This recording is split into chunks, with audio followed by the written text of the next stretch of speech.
This is the Horse Radio Network. This is episode 124 of Horsemanship Radio, brought to you by Omega Fields, the world's best omega-3 supplements for horses. Horsemanship Radio is part of the family of the Horse Radio Network, and today we have more horsey women for you. This is going to be so much fun, all the way up in Colorado.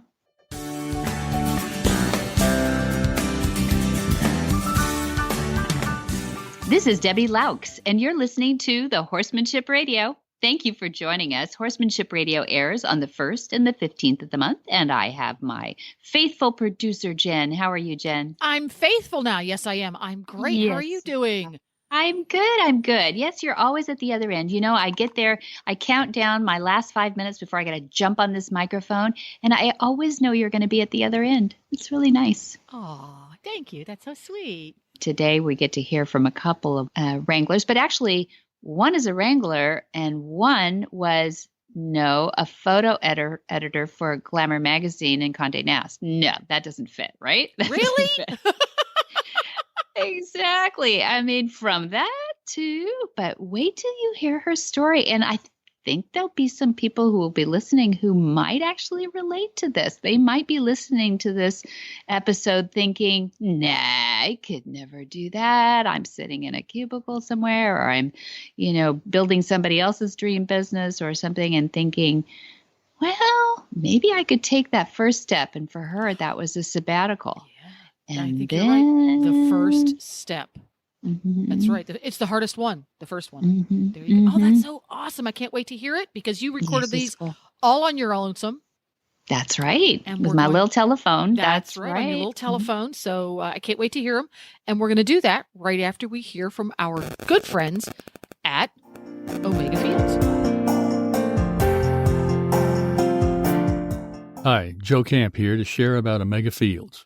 Omega Fields exists to help you keep your first promise to the horses you love, to care for them well. Nutrition is the foundation of a healthy life and supports all the activity that brings you and your horse so much joy.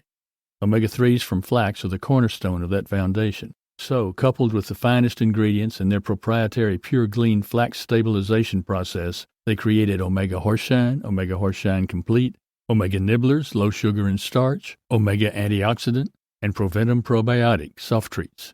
Thousands of horses are experiencing a vibrant life with the help of Omega Fields products, including all of ours, a part of helping you keep your promise to your friends.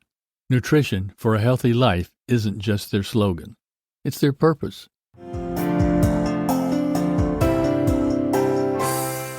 So how did a busy British magazine girl living in North London working on Old Bond Street as a photo editor for Glamour magazine Condé Nast, setting up photo shoots for celebrities, end up running a 100,000-acre bison and cattle ranch in Colorado? Kate Matheson was partly inspired by Evelyn Cameron's work, a Brit who moved to Montana in the late 19th century with her husband Ewan, and documented incredible images of ranch life. The thought of cantering across ranchlands, herding cattle under big blue skies, and splashing through creeks seemed too wonderful to Kate Matheson. Listen into this. Well, welcome, Kate Matheson. I'm so excited to be sitting in this beautiful environment at the Zapata, and I wanted to meet up with you a little bit and find out a little bit more about what you do here. Your story is fascinating because people ask you all the time, how did a little girl from? And so we'll talk to you a little bit about that. But also, you're creating a vision and a culture here, and we want to know about that. But mostly our listeners want to know how you can ride a horse and make a living at the same time, because everybody wants to do that. That's our dream, is to have our horse and be able to afford it and still work and be fulfilled, to use our degrees for whatever we needed them, if we have them. And so I wanted people to meet you, Kate Matheson. Well, thank you. Yeah, it's a privilege to meet you and to talk. Yeah, well, it'll be fun. I've had a fabulous week. We've been here 5 days now. Yeah, we came in on Sunday and it's Friday. And I can't brag enough on your team and your horses. Maybe not in that order. I loved your horses a lot. But your team is a wonderful family here. They're all like 20-somethings, but they're all very they're professionals. They're really professional at what they do, but they're having fun too. That's great to hear. Yeah. Higher, younger, and smarter is the key. No. You make it sound so easy. No, they're brilliant. Each one of them is very, very smart and intuitive, and they're all horsewomen, and they've been riding their whole lives, and they have a greater interest in our mission, and a bigger mission beyond us even, of how we're going to save the world, and conservation and preservation of this lifestyle in the West. And they're naturalists, and they're working to learn and to understand how they can contribute to the bigger picture. Yeah, and they are very open to learning. I thought that was one of the first things I noticed about them. So now everybody's heard that you're from Brighton, Sussex. Maybe they got that, maybe. Yeah, I'm from East Sussex, and I grew up riding in the across the South Downs, with the big valleys on one side and the sea on the other side. And I was in the pony club, and we were pretty much left to our own devices with our ponies, and out at whatever time with them and back at dark, and a great pony childhood. Yes, very fortunate. Yeah. So, yeah. And that hasn't changed in England as much as it's changed here, what I've seen, mostly in the United States. So we all envy that very horsey background. But I read somewhere where you said people often ask how an Englishwoman like me ended up here in the middle of nowhere. And I usually say it all started with horses. I love that. Mm-hmm. But I love this the best. They're what tie together my childhood in East Sussex and living here. Yeah. Mm-hmm. So the horses is the thread. Yeah, definitely. And what a gift, to be given at any age, I think, honestly, but particularly when you're young, and you'll know that. Something that stays with you if you have the opportunity to keep doing it. It's incredible. And then if you have the opportunity to come back to it, which is really more what happened with me. And I moved away and went to London and lived in London, and had a really fun city life. But yeah, tell us a little bit about your career was amazing. Well, I actually did work experience when I was at sixth form college and on a magazine, and a music magazine. And I went to London and did this work experience and met all these, very cool people, and were doing these cool things that were jobs that no one had ever said were jobs that you could do. This wasn't in the career library at school, So, and I thought that was amazing. And I decided that's what I wanted to do, was work on magazines, and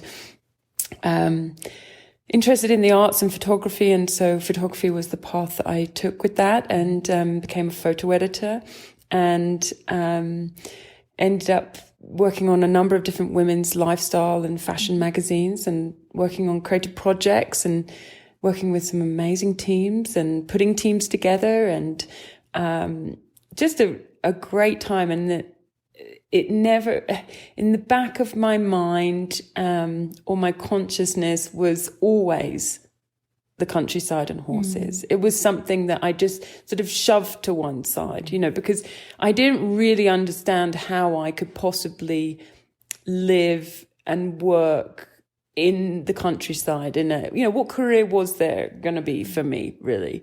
And so that was always there, and I kind of just persisted with the city thing, and I had a good time, I can't deny that, until one day I decided to take a sabbatical, and that's where it began. Was that a hard decision? That must have been a little tough. The sabbatical wasn't a hard decision, but I think in the end, when I realized that I had found something that I wanted to learn more about, and that was the West and the lifestyle in the West, and these incredible landscapes, very typical, very European, fell for the romance, not a surprise at all. And then it was a tricky one to justify leaving a good career and what seemed, to be very, idyllic on the outside. But it's hard to explain how you can miss the horses and the countryside and things like that. So. Your parents have a horsey background? Yeah, yeah. My father particularly still does. He actually can't ride anymore, but he drives. So he's off scooting around the Scottish countryside, winning rosettes and things even now. And his wife is an eventer and trainer as well. So yeah, I've grown up with an element of my mum. Not so much. She likes their beauty. Doesn't need to pet them or ride one. Access every once in a while. Yeah. So what did they think of your decision when you wanted to run off to the Wild Wild West? Yeah, they found that they thought it was pretty wild to start with, but then when they could see that I was falling in love with it, and when I say falling in love with it, the romance, yes, that hooked me in, and the space and the things that we think of when we think of the West, very cliche things in a way, the big blue sky and the expanse and the horses and, the cowboy lifestyle and things like that. And definitely. But I was fortunate enough to spend some time on a ranch in Montana I ended up being there for around 5 years, and that was an education for me. And I started to fall in love with the community and the dynamics between the ranchers and the neighbors and the families, and the way they raised horses and handled horses, the way they raised their livestock and handled that livestock, and the way they were looking at their land as a resource that you can't even imagine when you just have a job somewhere. It is their family, it is their future, it is their home. And the passion that comes with that hooked me again. So I pretty much just wanted to do anything I could that was useful, that contributed in exchange for learning more. I wanted to learn and learn and learn. Learning and then preserving. Yeah. With the idea of contributing to the preservation of it in the end. If I can contribute the tiniest part to something that will, to this lifestyle, to these landscapes, by bringing people out here, by promoting what we're doing, by taking people on the most incredible rides of their lives, or raising awareness of our conservation practices, or anything. If I can contribute in any way, that is my life work. That is what I'm working to do. I think we all agree with you. That's a great life work. It is. So I was reading up on how you work with your horses here, and you start your own horses on the ranches. You have your own horses. You have your own horses here too, and you've taught them to be handled and to be ridden and to work some cattle and really get into the Western lifestyle. Are they quarter horses? Yeah, they're quarter horses. I did the most terrible thing ever. I bought for color. That's the worst. We've all done it. I never thought I would do that, but I had never seen a blue roan until I moved out west.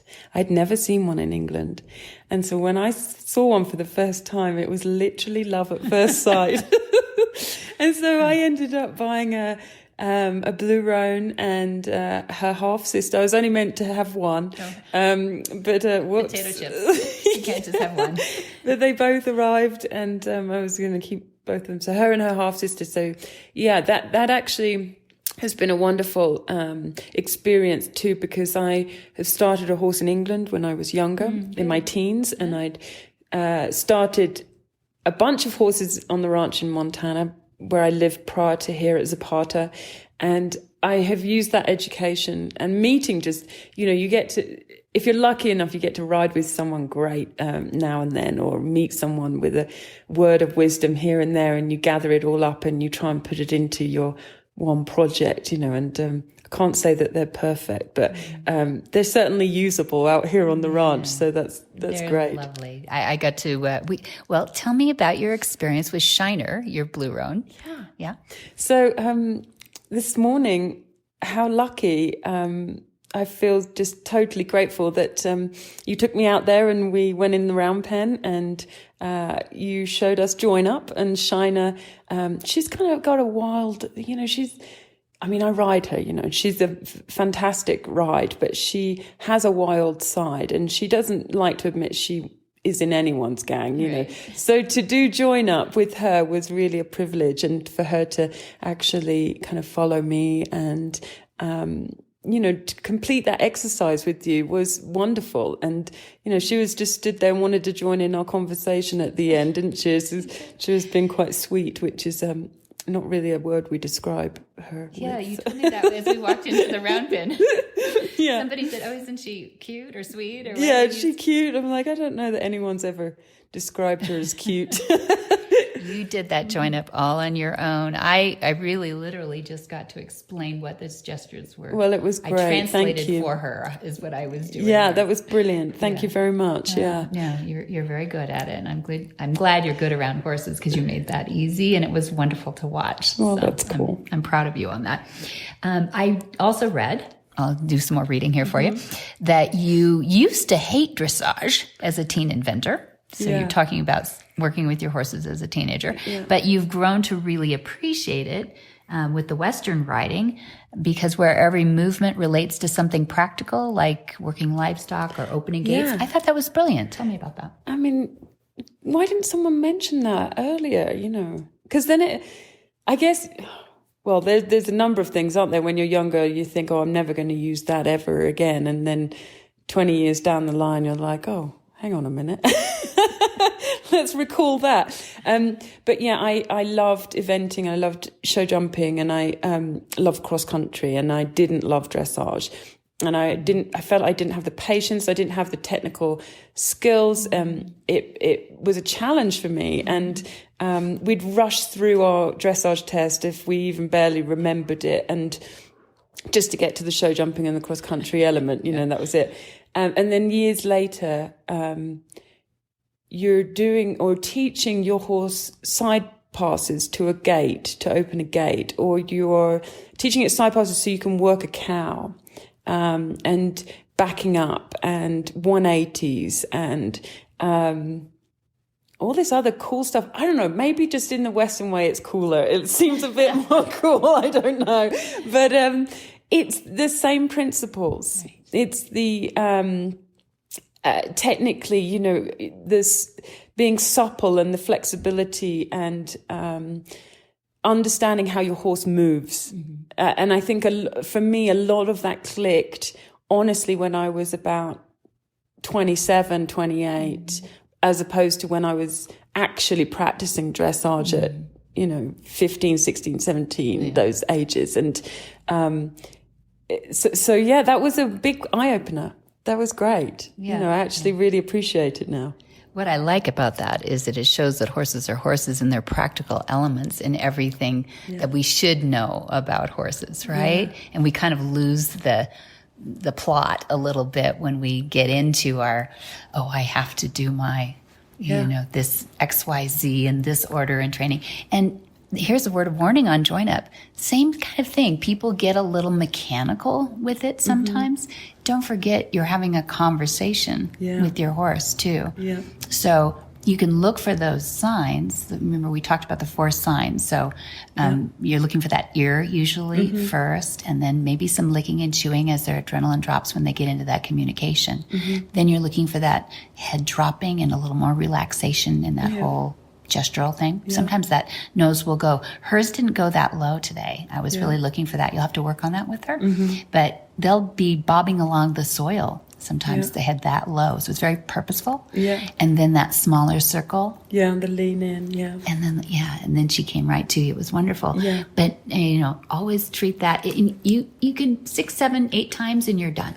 You don't really need to continue Yeah. your join up unless, something happens. You have been away from her for a while. You need some trust built up again. Yeah. It is kind of a Well, trust she's actually exercise. just come off of a big break. So she's been off for 5 months, and she's back now and wild as ever. And so that was great timing. Yeah, that was actually, good timing for us. It's Yeah, a nice establishing a conversation again about, Yeah. who's boss, by the way. yeah. By the way, Shina. Yeah, exactly. No, but you did really well with that. And I guess the tip is keep it organic, keep it natural, on that, as we should with everything we do with the horses, if you can. If you have we're time. all about that. That's certainly something that we practice on a bigger, kind of. Basically, the horse herd here is kept as natural as possible and as organic as possible. Actually, we don't supplement feed, and we don't shoe, so we're barefoot, and that is, from a practical point of view, just our soil. It's mostly sand, and then it's great footing.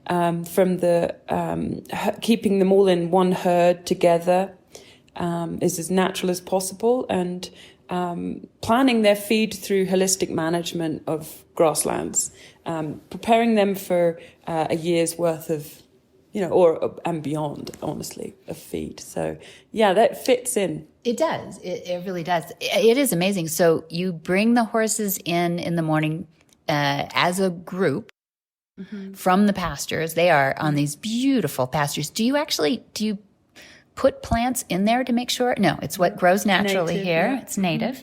And then you choose those horses that are going to be ridden that day for the people. And then there's this wonderful ceremony of putting them back out. Yeah. And I thought it was going to be a bit of a stampede, but it really... No, they were quite relaxed, weren't they, actually? I think earlier in the season, in the spring, when there's growing season, and they can be a bit more fresh. We're kind of winding down for the year, so they're a bit more chilled out right now. Yeah, I think we wore them out a little bit. But they drank a big swig of water and then meandered their way back to the pasture land, which is, people need to come here. They really need to see horses in their natural environment. Go find a natural environment if you're not anywhere near Colorado, but if you're anywhere close, please come meet Kate and all her lovely wranglers who you've been able to listen to and learn from this week. And, and look up Nature Conservancy and Zapata Ranch. Ranchlands. Google that, Ranchlands. Ranchlands is our organization. We're a ranch management company. And we have a focus on conservation and education. And we partner with different entities to manage large-scale properties. So the Nature Conservancy or the State Land Board, private owners. Very progressive organization. Definitely the future of the way we can preserve our lifestyle as well as the land too. Very cool. Yeah, it's certainly, we don't say it's the way, but we certainly have found a way that works. And it's cool because a big part of it is getting other people involved and getting people out here, getting people to enjoy it, getting people to ride in these incredible, spaces. Perfect for somebody who has never ridden, as well as a lifelong rider. It's riding heaven. Yeah. I agree. I totally agree. Well, thank you for joining us today. I hope we can have you back. If you have some specific stories to tell us, we would love to hear them. And that would be fantastic. Be a part of it again. So Great. Thank you for being on Horsemanship Radio. Thank you. Thank you very much. Hi, Carol Herder here, president of Cavallo, home of the world's most trusted and popular hoof boots. One of the most interesting parts of what I do is the many horsey stories I get to hear. Most of them are really uplifting. Some are stories of challenges, and a few are downright sad. Recently, a wonderful woman took the time to approach us at a show to share a story about her horse who went down in quicksand.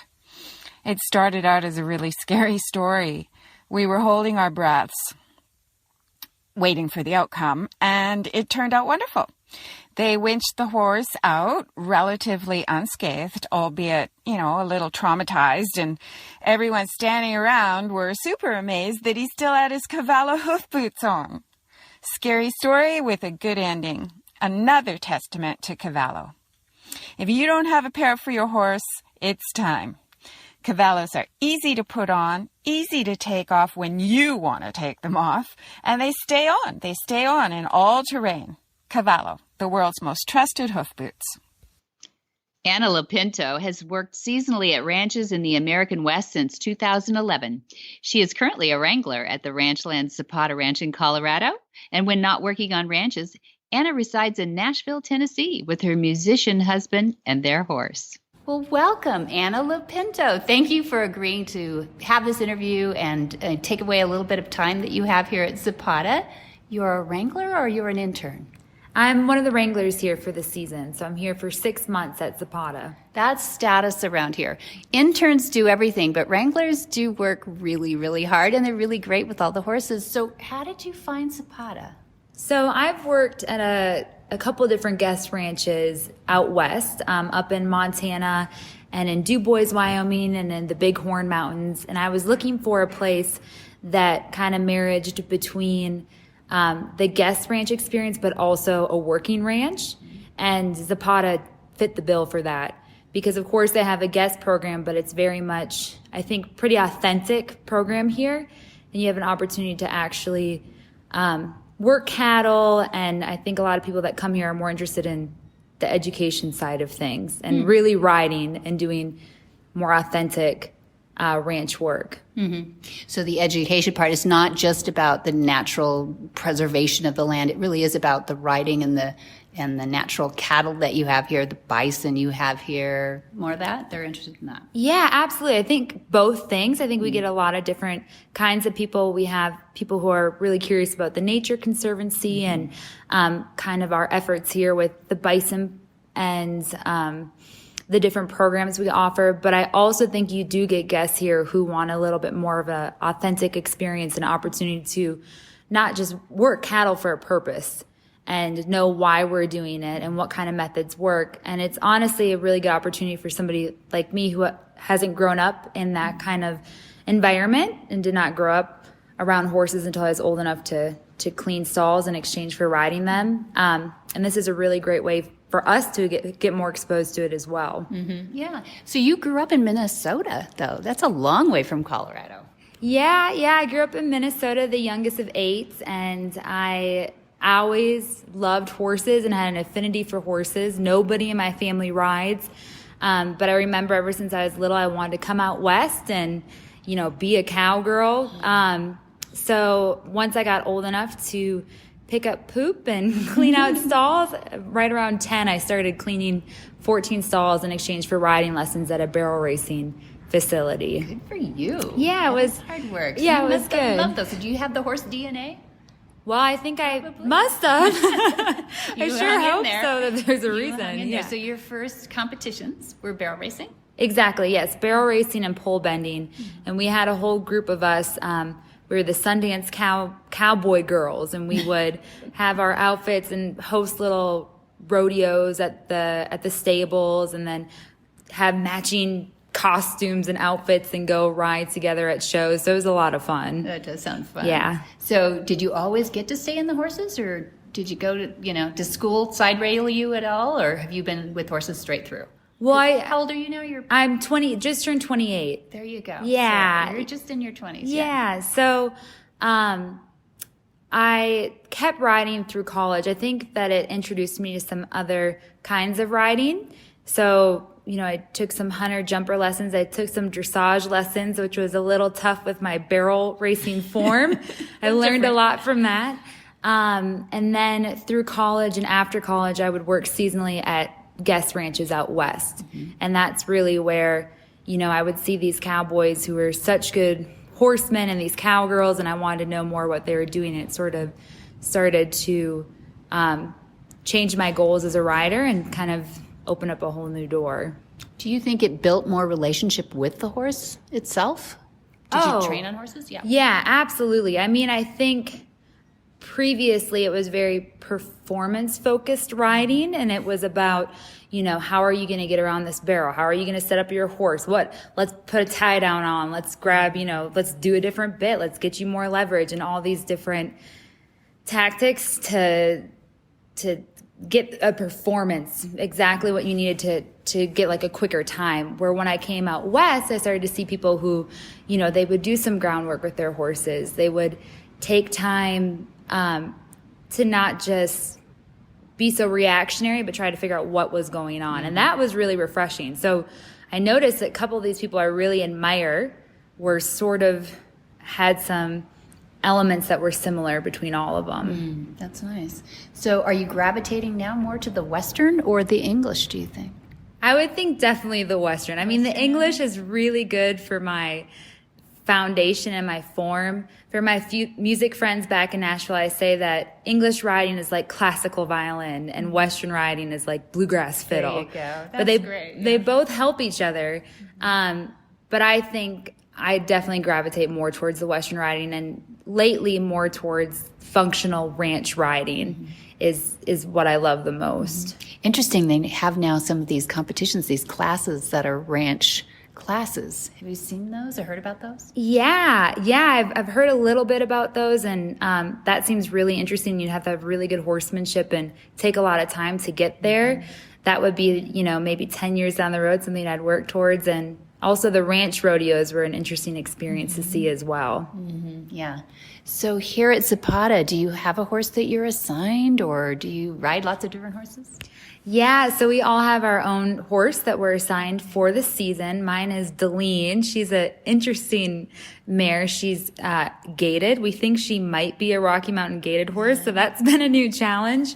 Just trying to figure out how to get her in like a nice balanced canter, which doesn't happen very often. Right. But I've been doing groundwork with her because at the start of the season, she had a tendency, not a real bronchi buck, just kind of kicked up her heels quite a bit. So we've been working through that and seeing some improvement. So yeah, my horse for the summer is Deline. So is the purpose of you guys having your own horse to get that horse made for the public that come here and visit and ride? Yeah, I think that would be the ideal outcome, is that those horses would be put into the guest string. So that's what we're working towards. Tell me, this is out of school, but tell me what you think of this string of horses, because I'm impressed about how solid they are. And there's really no rhyme or reason across the breeds. I see a little bit of Arab, I see a little bit of Morgan, I see a little quarter horse, I saw a Halflinger. So tell me about the personalities they're looking for here. Yeah. And I've noticed that too. This is, a lot of the strings I've worked with before have been quarter horses or quarter horse draft crosses. I find that a lot of other ranches I work at, they actually lease their horses for the season. And because at Zapata, they primarily own all of them, I think it makes these horses a lot more independent, and that they're used to, this is their home. These are the people handling them. They're not just going to always be on a trail ride. They're going to be taken out to wrangle the herd. They'll be taken out to do cattle work. So I think that's part of the reason that they do so well in the guest program, is because they have to be independent. And as far as what they're looking for in the horses, I think they're really basing it off of disposition and willingness, and having being more athletic, or having the right temperament's big with a guest string of horses. I would think so. Now, we actually got to lope, not nose to tail, in a river bottom today and up in the dunes yesterday and everything too. Is that unique in ranch? I mean, I don't want to say dude ranches, because I live near a dude ranch, and this isn't anything like a dude ranch. So is it unique though to Zapata? Yes, I would think so. And also because we have a lot of structures is where you are out with a big group and you might not know everyone you're riding with. But here you're assigned a wrangler, and they try to find a wrangler that you're compatible with. And that gives you a lot of flexibility, and you could go on a ride. It's, just you and the wrangler if you came alone, or you and your group. And then you can really create the ride for who you have with you. And also what I love about this place is they give the wranglers a lot of independence to create the ride.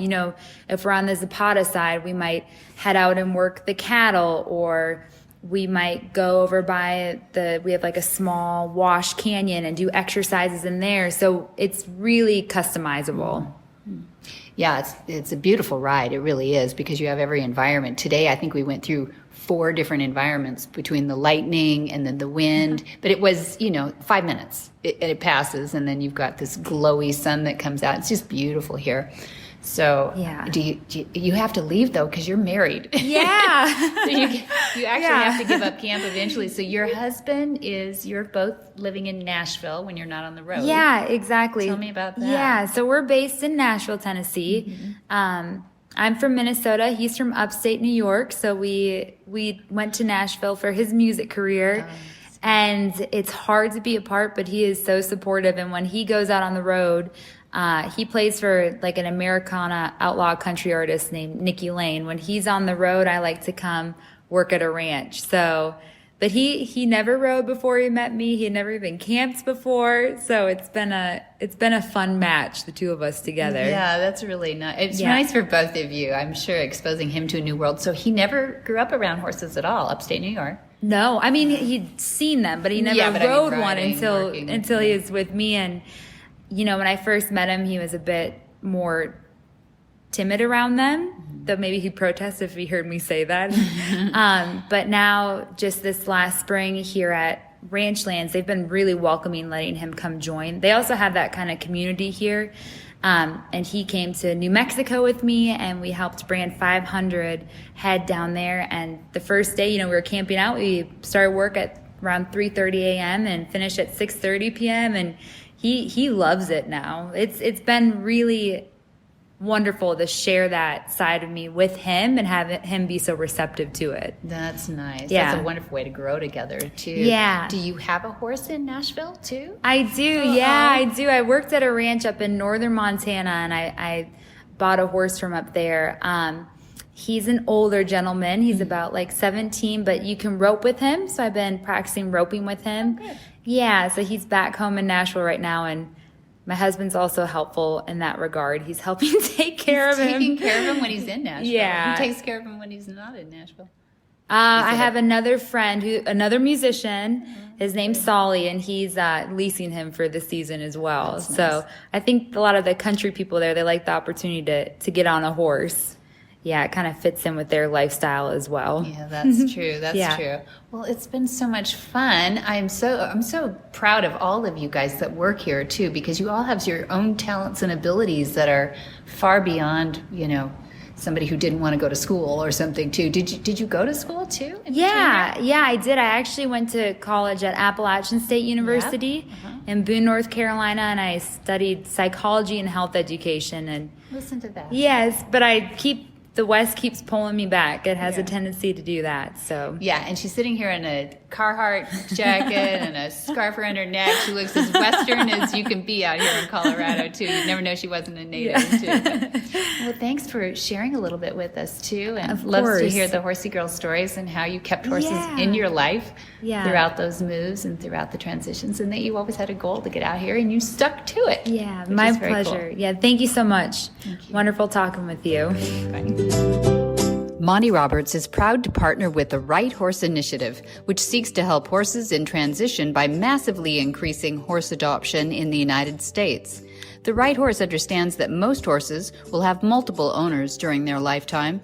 Often, these horses find themselves in transition due to no fault of their own and can move into a second or third career with the right adopter. Adoption can be a great option when you're looking for a new horse.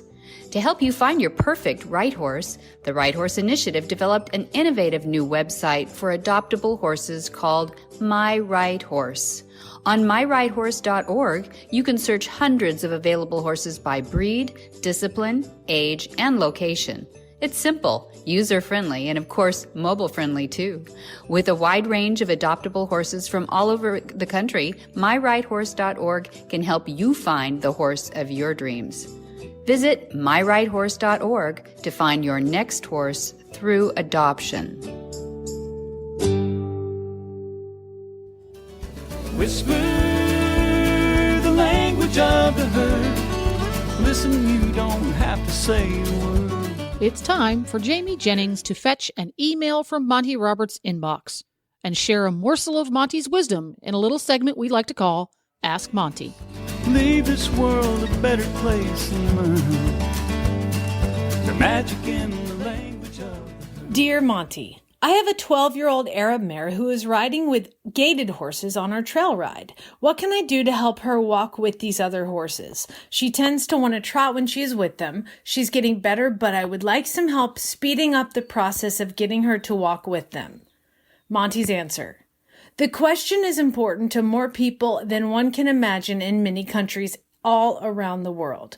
Leisure riding is far and away the number one activity in the horse world, and trail riding with a group is among the most popular activities among horse enthusiasts. Out on the trail, there are many factors which contribute to the difference between a comfortable experience and a less desirable one. One of those factors has to do with the pace at which some horses negotiate the task when compared with other equine individuals. Generally speaking, a large part of the enjoyment under the circumstances is human social interaction. A comfortable conversation is hard to have when one horse is walking at 6 miles an hour and another horse is walking at 2 miles per hour. Many commercial trail riding operations use Peruvian Paso and Paso Fino horses that typically walk at roughly twice the pace of a quarter horse or any of the breeds more typical of the Western disciplines. They are for the most part small horses that use the tolt. This is a word to describe a natural gait that many would call a single foot or pace. It is smooth and tends to produce a rate of speed significantly higher than the walk of most breeds. If you want to train your horse to walk at his optimum rate, you must first school the horse not to trot when pressed for more speed at the walk. This can be accomplished by firmly stopping and backing up each time your horse breaks into the trot. Press him with the normal cues to move forward and then discipline him when he trots, and you will eventually achieve his optimum walking rate. In my opinion, any attempt to improve the rate with harsher methods than I have described is unacceptable human behavior towards your equine partner. Try to match your horse's pace with those horses that you trail ride with. It is not appropriate to keep stabbing Old Yeller in the side to get him to walk as fast as Carlos, the Peruvian Paso. For more of these insights into good horsemanship, go to www.montyroberts.com and click on the orange banner that says Get Free Horse Tips. Monty is looking forward to meeting some new friends, two-legged and four-legged, in February 15th through 17th, 2019 now. We have the Equine Facility Management Clinic, EFM, through CHA, the Certified Horsemanship Association, at Flag Is Up Farms in Solvang, California. Then on February 20 through 24, Monty's skipping over to Norway in Europe for the Norwegian Horse Festival. And then March 9 through 17, he'll stay there in Germany for the Equitana, which is a big event in Essen. Very nice. Yes. Lots of people. I mean, I think it's the biggest horse trade show. I think it's the biggest in the world. Yeah. That's pretty cool. Yeah. It's really cool. And then in April, we've announced the dates now for the Movement. It's our second annual, and that'll be April 29 and 30 at Flag Is Up Farms. That's a Monday, Tuesday, so people can travel. And it's kind of after Easter all happens. So we're really excited about that. We've got some speakers coming, and the website's coming together, and we're going to be sharing a lot more about that in the coming months. Great reason to take a spring break trip to California. Yeah, I think so. There you go. You can find all of that and more at montyroberts.com. Or you can call the folks over there at Flag Is Up Farms. They're helpful and friendly. The phone number is 805-688-6288. And for details about today's show, you can go to horsemanshipradio.com. It's episode 124, and you will find links, photos, and more information about our guests. And we love your feedback. The more you come and talk to us, the more we talk about you. No. It helps us make the show better. It gives us ideas about what you're curious about, things like that. So you can follow Monty on Facebook, and you can post there and talk about things that you want us to talk about on the show. Go to Facebook and type in Monty Roberts. And then you go to the one that has a little round blue check mark. That's right. The official one. And you go there and you follow it and you like it and talk about it. And he is also on Twitter. That's right. He can tweet. It's Monty_Roberts. And I believe there's an Instagram too, isn't there? That's right. The darn Twitter, I put up the Instagrams and they're a lot of fun because people send me the most beautiful photos while he's on tour. And we just have a lot of content that way. So it's a really cool site. And I can put a lot of words and a lot of hashtags in there. But Twitter, not so much. It's very short, but we're there. I'm always tweeting out and he's tweeting out different dates or photos or something that's going on tour. And I think one of the fun things too is we've got this new little Amazon site where we've got T-shirts and pop sockets. Right. We've got a pop socket now. It's so cute with a little horsemanship radio on it. And so how do you find Monty Roberts Equus Online University, etc. swag on Amazon? How do I do it? Yeah, go to the Amazon site. Hopefully, you're a Prime member right now. I mean, just for me, I they lose money on me every year. They do. I know. Don't tell them. But yeah, and then just put in Monty Roberts Equus in the search, and you'll find them.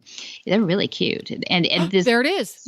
Yeah, did you find it? Susan is designing all kinds of crazy things, but these pop sockets just went up, and I'm excited about those too. So yeah, go on there, get a little pop socket. Evolution of Horsemanship. Oh, I like that one. Isn't that fun? It's that's a little cartoon of how we started off with horse training 6,000 years ago, and kind of how it should be today, I think. That's really cute. It's kind of a play on that one that you see on shirts and bumper stickers and stuff where it's, it starts out as a little creature and then it kind of turns into a Cro-Magnon man. And that's really cute. I need to get that one. Okay.